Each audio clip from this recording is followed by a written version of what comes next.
who else on this roster do you think Harbaugh is going to identify as one of his guys?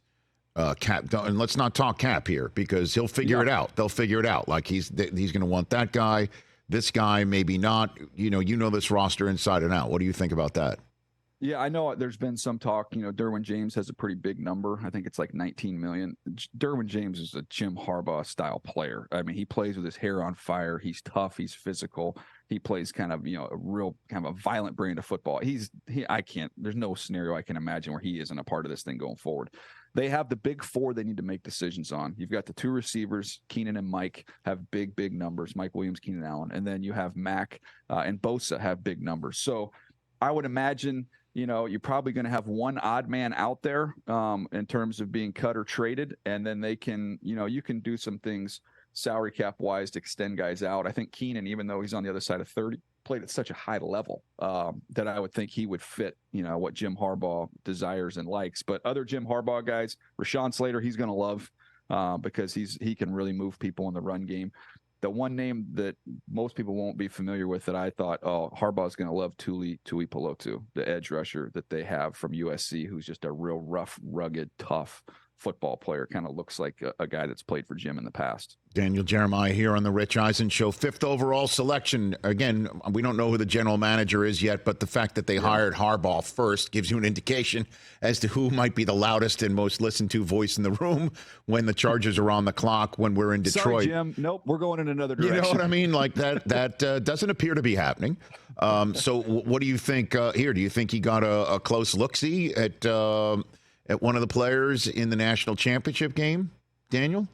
Yeah, I think we'll have a much better feel for what he wants to do and his vision based off the decisions they make with those 4 players that I just mentioned. If they were to, move on from Mike Williams per se, I would say, man, you're going to be staring at Rome Odunze, who he saw up close in that game against Washington, who is, to me, is like a Larry Fitzgerald type talent. Like he is an outstanding player. I'm sure he would love his first pick to be a line of scrimmage player. Is just kind of like that's what we're about now is this toughness and physicality. But I think Odunze is one of those rare wide receivers who has such a physical presence out there that you still capture that. Even though he's not an offensive or a defensive lineman. And I just remember before I asked this question that when Pete Carroll went to Seattle, right, and everybody thought that he would just draft one USC guy after another, right, and then he didn't. Yeah. But there are so many Michigan guys available in this year's draft. Who do you think, knowing draft positioning and Harbaugh, who Jim might bring from his national championship team if he has the shot when they're on the clock? Daniel. Well, I would give you 2 that would just jump immediately into mind. Austin Eckler is a free agent. You've had the luxury of watching a really good college running back in Blake Corum. He would make some sense there whenever that opportunity is. What is that, second? Would that be a second? Day 2, I would say comfortably saying day 2. So you're talking about 2nd, 3rd round. Okay.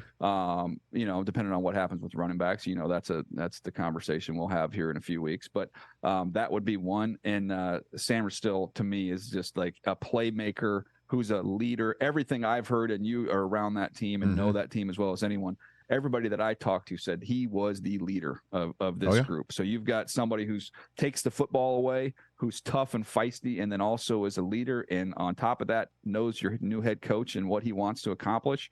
That's one to me that I thought, oh man, he'd be a great addition. Catch the Rich Eisen Show every single day on the Roku channel, 12 to 3 Eastern for free.